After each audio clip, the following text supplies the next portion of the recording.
সুপ্রিয় চাকরি প্রার্থীগণ, আপনাদের সকলকে স্বাগত জানাচ্ছি ব্রিজ অফ চার্ট কুরিয়ারের নিয়মিত আয়োজনে। আজকের এই ভিডিওতে আমরা দেখার চেষ্টা করব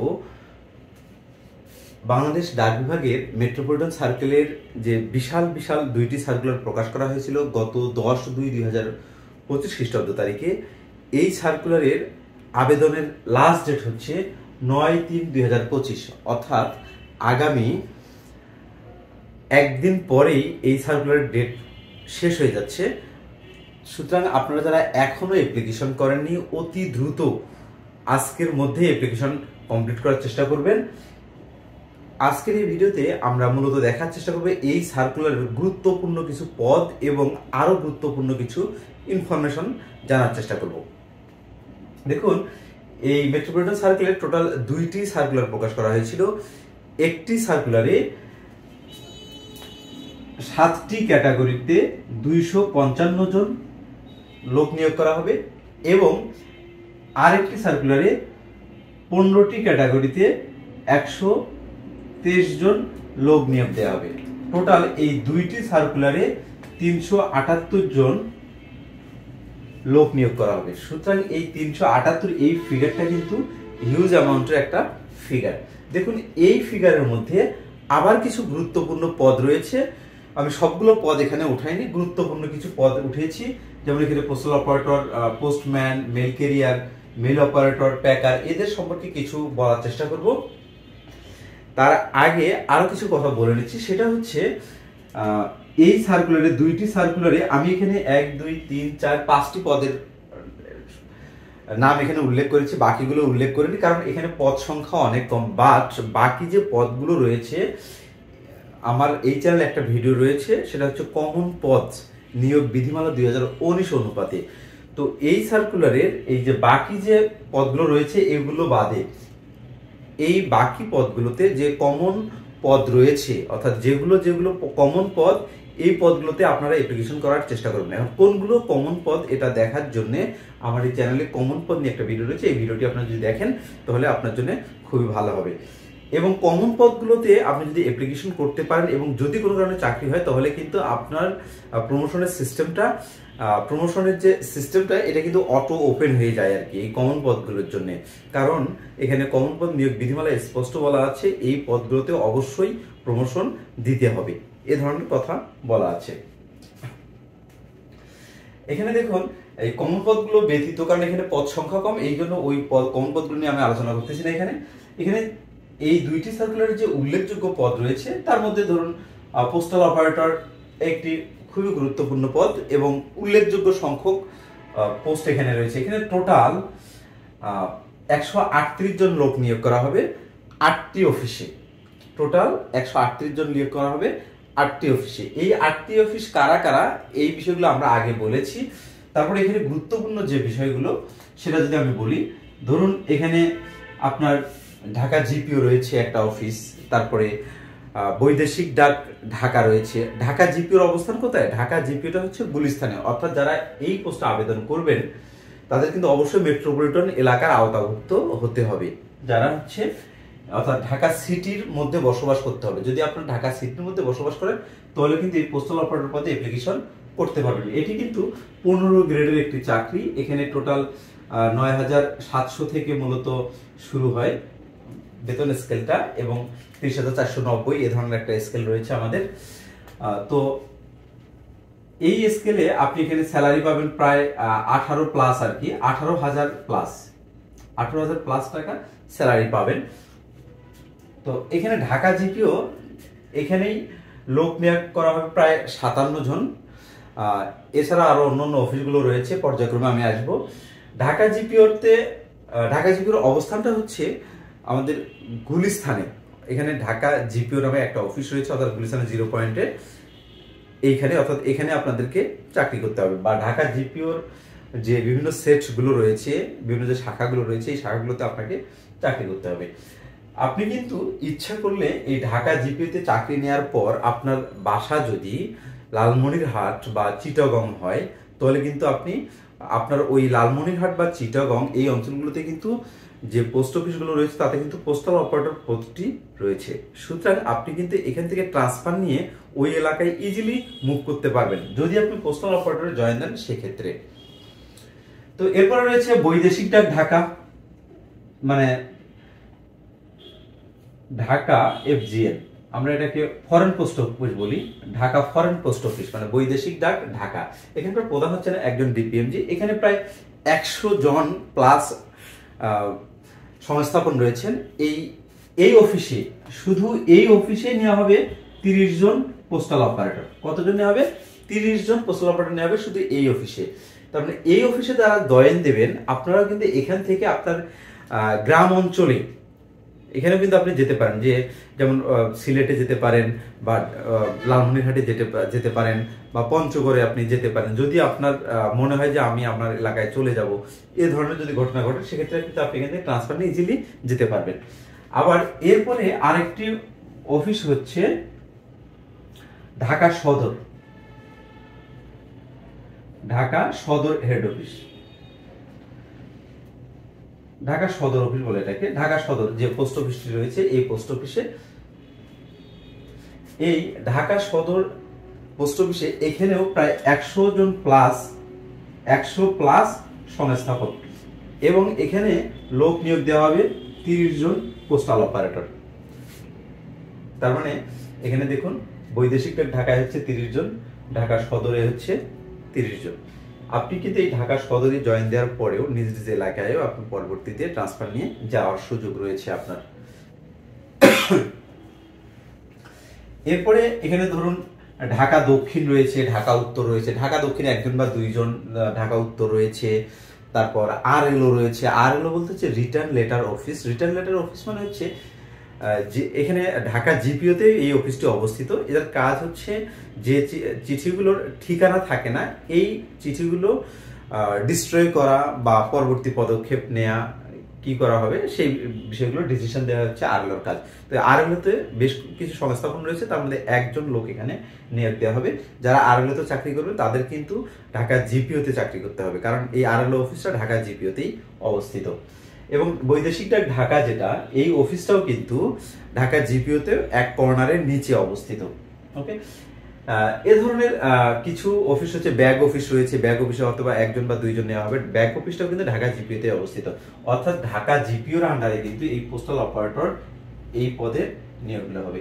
আপনারা যারা বাংলাদেশ ডাক বিভাগের এই postal operator, mail operator, postman, mail carrier, mail operator বা প্যাকার পদে অ্যাপ্লিকেশন করবেন, বা বাংলাদেশ ডাক বিভাগের অন্য circle, Khulna circle, Chittagong circle, Rangpur PLI, Rajshahi circle, এই যে সার্কেলগুলো রয়েছে, আপনারা যারা এই পদগুলোতে অ্যাপ্লিকেশন করেছেন, আপনাদের পরীক্ষার সুবিধার্থে বা আপনাদের পরীক্ষার দিক নির্দেশনা সুবিধার্থে, আপনাদের পরীক্ষা যাতে ইজিলি ভালো করতে পারেন এই সুবিধার্থে আমার এই চ্যানেলের পক্ষ থেকে একটি পেইড ভার্সন কোর্স চালু করা হয়েছে। এই কোর্সে আপনারা 599 টাকা ফি দিয়ে এই কোর্সে এডমিশন হতে পারেন। এই কোর্সে টোটাল 45টি ক্লাস, আমি বলে দিচ্ছি 45টি ক্লাস, তারপরে এই সংখ্যাটা আবার বেড়ে যেতে পারে। অলরেডি আমাদের এই কোর্সটি চলছে, বেশ কিছু স্টুডেন্ট অলরেডি ভর্তি হয়েছে, বেশ কিছু শিক্ষার্থী, আশা করি আরও কিছু শিক্ষার্থী এখানে অ্যাড হবেন।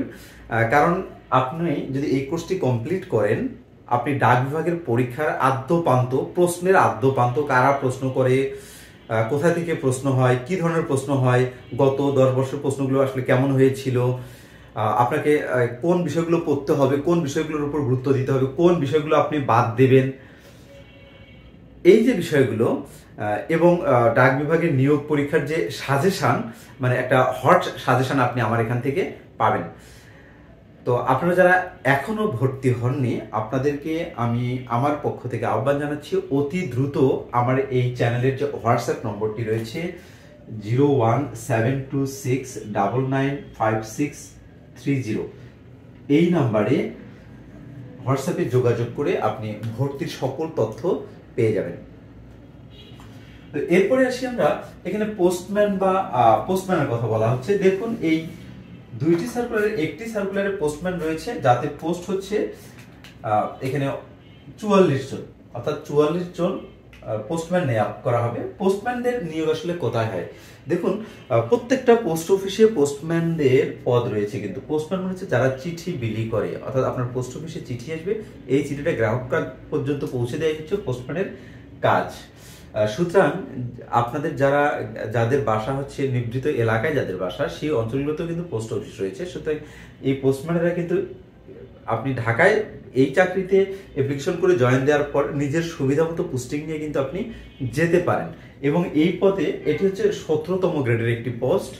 এই পদ থেকে আপনি প্রমোশন পেয়ে, অর্থাৎ হচ্ছে যদি আপনি 3 বছর চাকরি করেন, অ্যাটলিস্ট 3 বছর চাকরি করার পরে আপনি পোস্টাল অপারেটর পদে কিন্তু অ্যাপ্লিকেশন করতে পারবেন এই পোস্টম্যান পদে জয়েন দেওয়ার পরে। তার মানে আপনার এখানে কিন্তু প্রমোশনের সুযোগ সুবিধা থাকছে, ট্রান্সফারের সুযোগ সুবিধা থাকছে। একটা পদে চাকরি পাওয়ার পর এই দুইটা সুযোগ সুবিধা যদি থাকে তাহলে আপনার আর কিছু দরকার হয় না। কিন্তু এখন কথা হচ্ছে প্রমোশনটা আসলে কিভাবে হবে, কত দ্রুত হবে নাকি ঢিলে হবে, এটা আসলে ডিপার্টমেন্টের উপর ডিপেন্ড করে। হ্যাঁ, এই হচ্ছে আমাদের পোস্টম্যানের যে বিষয়টি। মেল ক্যারিয়ারের ক্ষেত্রে দেখুন এখানে 35 জন মেল ক্যারিয়ার নেওয়া হবে। দেখুন মেল ক্যারিয়ারের কাজ কি? মেল ক্যারিয়ারের কাজ হচ্ছে পোস্ট অফিসে যে ব্যাগগুলো আসে বা যে প্যাকেটগুলো আসে, এই প্যাকেটগুলো কাটা এবং এই প্যাকেটগুলো বন্ধন করা এবং এক জায়গায় থেকে মেইল অন্য জায়গায় নিয়ে যাওয়া। অর্থাৎ বাংলাদেশ ডাকবিভাগের যে গাড়িগুলো রয়েছে বা ট্রেনের যে আমাদের যে লাইনগুলো রয়েছে, এই লাইনগুলোতে যারা মেইল বহন করে তাদেরকে মূলত মেল ক্যারিয়ার বলা হয়। বাংলাদেশ ডাকবিভাগের বিভিন্ন যে গাড়িগুলো রয়েছে, এই গাড়িগুলোতেও যারা মেইল বহন করে তাদেরকেও মেল ক্যারিয়ার বলা হয়। মেল ক্যারিয়ার মূলত এই অর্থে মূলত মেল ক্যারিয়ার পদটা ক্রিয়েট করা, বাট অনেক সময় দেখা যায় মেল ক্যারিয়ারের দ্বারা প্যাকারের কাজও করা হয়। এই যে ব্যাগ বন্ধন করা বা মেল ক্যারিয়ারের দ্বারা অনেক সময় দেখা যায় চিঠিও বিলি করা হয়, কারণ লোক স্বল্পতার কারণে এই মেল ক্যারিয়ারের দ্বারা রানারের কাজও করা হয়। এখানে দেখুন টোটাল 35 জন নেওয়া হবে। এখানেও কিন্তু এই মেল ক্যারিয়ার পদে যদি আপনারা অ্যাপ্লিকেশন করেন সেক্ষেত্রে কিন্তু প্রমোশনের একটু কমপ্লেক্স আছে, বাট সরি প্রমোশনের কমপ্লেক্স ইয়ারটা নাই, বাট এখানে কিন্তু ট্রান্সফারের যে সিস্টেমটা এখানে একটু জটিলতা রয়েছে মেল ক্যারিয়ার পদ থেকে। কারণ মেল ক্যারিয়ার পদ আপনি যে বাংলাদেশের যে শর্টিং অফিসগুলো রয়েছে, এই শর্টিং অফিসগুলোতে মূলত আপনার দায়িত্ব থাকে। এখন শর্টিং অফিসগুলোতে দায়িত্ব থাকলে বাংলাদেশের এই সার্কেলের আন্ডারে 3টা শর্টিং অফিস রয়েছে। একটা হচ্ছে কমলাপুর, হয় আপনার পোস্টিং কমলাপুরে হবে, অথবা আপনার পোস্টিং হবে এয়ারপোর্টে, অথবা হবে জামালপুরে। এই 3টে অফিসে যে কোনো একটিতে আপনার পোস্টিং হবে। সুতরাং এই 3টে অফিসের বাইরে যাওয়ার আপনার কোনো সুযোগ নেই। এর আগে যেমন পোস্টম্যান বা পোস্টাল অপারেটর আপনি কিন্তু নিজের এলাকায় গিয়ে চাকরি করতে পারেন, কিন্তু এই মেল ক্যারিয়ার পদে আপনি কিন্তু এই সুযোগ পাচ্ছেন না। প্রমোশন আছে, আপনি 5 বছর পরে আপনার চাকরি বয়স যদি 5 বছর হয় সেক্ষেত্রে আপনি এই মেল অপারেটর পদে বা পোস্টাল অপারেটর পদে আপনি পরীক্ষা দেওয়ার সুযোগ আছে। এখানে দেখুন টোটাল আপনার এটা হচ্ছে 19তম গ্রেডের একটি পদ। এর টোটাল স্যালারি আসবে 16,000 সামথিং, এ ধরনের 16,000 সামথিং বা 17,000 সামথিং এ ধরনের।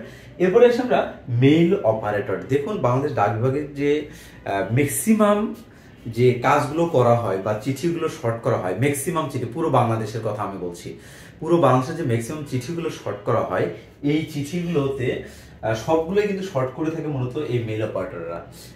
3টা অফিসে এদের পোস্ট রয়েছে, একটা কমলাপুর, একটা হচ্ছে এয়ারপোর্ট, আর একটা হচ্ছে জামালপুর। এই 3টে অফিসে এদের পোস্টিং হয়, অন্য কোনো অফিসে পোস্টিং হওয়ার কোনো সুযোগ নেই মেট্রোপলিটন সার্কেলের আওতায়। তারপরে এখানে দেখুন টোটাল 51টি পোস্ট রয়েছে। তারপরে আপনারা বুঝতেই পারতেছেন এই পদে যদি আপনি জয়েন দেন আপনার কোথায় কোথায় চাকরি করতে হবে, কমলাপুর, এয়ারপোর্ট এবং জামালপুর, এর বাইরে কোনো অপশন নেই। সুতরাং আপনি কিন্তু এখান থেকে ইজিলি ট্রান্সফারটা নিতে পারতেছেন না।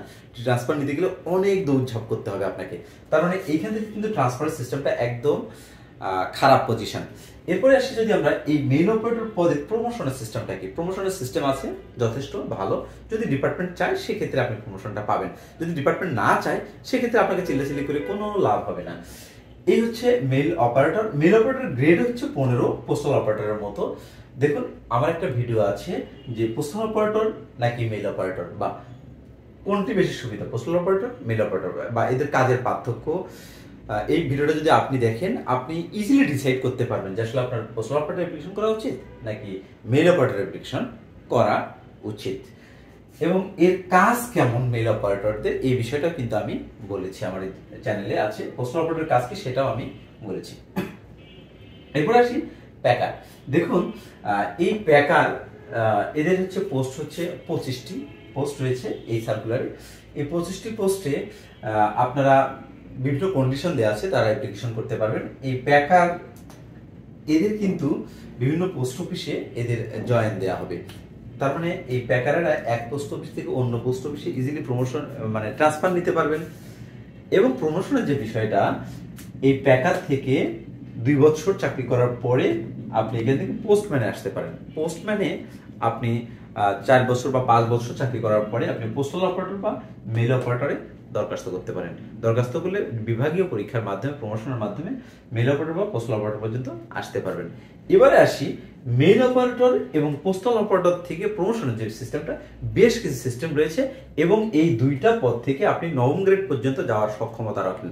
নবম গ্রেড মানে হচ্ছে আমাদের ডাক বিভাগের যে অফিসারগণ বিসিএস ক্যাডার হয়ে যে পোস্টে জয়েন দেন, এটি হচ্ছে নবম গ্রেড। এদের পদবি হয় এপিএমজি, অ্যাসিস্ট্যান্ট পোস্টমাস্টার জেনারেল।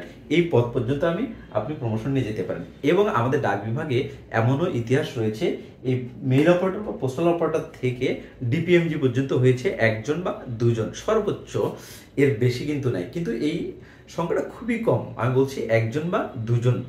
1 জন হয়েছে না এটা 100%, তবে 2 জনের বিষয়টা একটু সন্দেহ রয়েছে আমার, এখানে আমি ওই বিষয়টা বলছি না।